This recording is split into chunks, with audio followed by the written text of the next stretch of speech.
264 run அடிச்சதுக்கு அப்புறம் ரோஹித் சர்மா 2017 இலங்கைக்கு அகேன்ஸ்டா மீண்டும் வந்துட்டு ஒரு 208 ரன் அடிப்பாரு. டபுள் செஞ்சுரி ஈஸியா வந்துட்டு என்னால் அடிக்க முடியும் அப்படின்னு காட்டியிருக்காரு.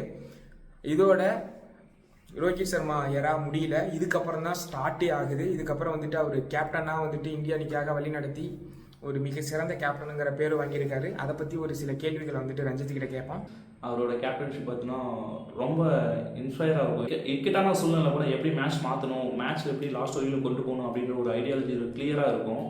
2023 இந்தியாவில் அந்த வேர்ல்ட் கப் நடக்குது. அந்த வேர்ல்ட் கப் பார்த்தீங்கன்னா அன்பீட்டனா இந்தியா வந்து ஃபைனல்ஸ் குவாலிஃபை ஆவாங்க. ஸோ அன்ஃபார்ச்சுனேட்லி அந்த மேட்ச் வந்து இந்தியா வந்து ஃபைனல்ஸில் லூஸ் பண்ணிடுவாங்க ஆஸ்திரேலியா கூட. ஸோ அதுக்கு முன்னாடி மேட்ச் எல்லா மேட்ச் நாக் அவுட் மேட்சாக இருக்கும், லீக் ஸ்டேஜாக இருக்கும், எல்லா மேட்ச்சும் ஒரு கிளியர் ஸ்டேட்மெண்ட் கொடுத்தாரு. ஒரு ட்ரம்ப் கார்டாக இருந்தார் அந்த பவர் பிளேயில். ஸோ எவ்வளோ பெரிய டார்கெட்டாக இருந்தாலும் சரி, ஃபர்ஸ்ட் பேட்டிங் இருந்தாலும் செகண்ட் பேட்டிங்காக இருந்தாலும் சரி, ஒரு 10 ஓவர்ஸில் ஒரு 100, 110 அந்த மாதிரி ரன் அடிச்சுட்டு ஃபாஸ்ட்டாக போகுது. ஸோ அந்த இடத்துல பார்த்தீங்கன்னா ஒரு கேப்டனாக வந்து ஒரு செல்ஃபிஷ் ஆடாமல் டீமுக்காக வந்து ஆடினார். நம்ம 2024 T20 வேர்ல்ட் கப் வின் பண்ணி கொடுத்தாரு. ஸோ ஃபைனலில் ஆஸ்திரேலியா 94 ரன்ஸ் அடிப்பார். ஸோ அந்த மேட்ச்லாம் மறக்க முடியாத ஒரு மேட்ச். ஒரு அந்த மாதிரி ஒரு விக்கெட்டில் அந்த மாதிரி ஒரு நாக் ஆடுறதுலாம் பெரிய விஷயம். பார்த்தீங்கன்னா ஆல்மோஸ்ட் சவுத் ஆப்பிரிக்காவில் தான் அந்த மேட்ச் இருந்தது. 30 பாலுக்கு 30 ரன் தான் அடிக்கிற மாதிரி இருந்தது.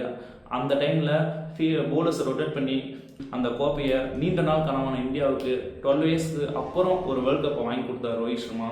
பார்த்தீங்கன்னா 2025 யூஏயில் ஐசிசி சாம்பியன்ஸ் ட்ராஃபி கண்டக்ட் பண்ணாங்க. அங்கேயும் பார்த்தீங்கன்னா இந்தியா ஒன் சைடாக டாமினேட் பர்ஃபார்மன்ஸாக இருந்தது.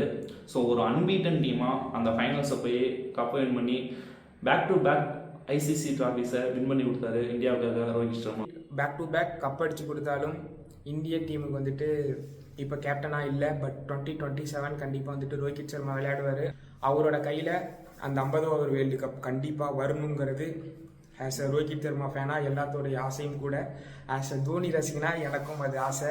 ரோஹித் சர்மா பிடிக்கிறவங்களுடைய ஃப்ரெண்ட்ஸ், கிரிக்கெட் பிடிக்கிறவங்களுடைய ஃப்ரெண்ட்ஸுக்கு மறக்காமல் ஷேர் பண்ணுங்கள். மறக்காமல் நம்மளுடைய சேனலை ஃபாலோ பண்ணுங்கள்.